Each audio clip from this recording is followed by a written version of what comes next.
Doncs estem en un moment en el que les dues paraules clau són globalització i velocitat. Des d'aquest punt de vista, les pimes poden ser pimes, però ja no estan competint amb un entorn reduït, estan competint amb tots. El món s'ha fet molt més gran, no té barreres, estem en un entorn globalitzat i tenen que competir amb gegants que estan ficant-se dintre del seu entorn.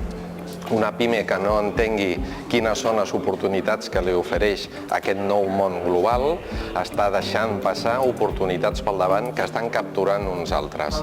Perquè el que és evident és que el client que tu no arribes, n'hi ha un altre que sí que està arribant.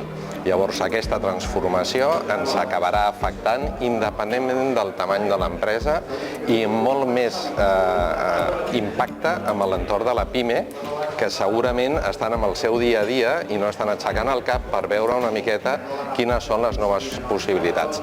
Jo no ho veig com un risc, sinó com una gran oportunitat que, si treballen adequadament, la poden explotar i poden convertir-la en un negoci adient a la seva activitat.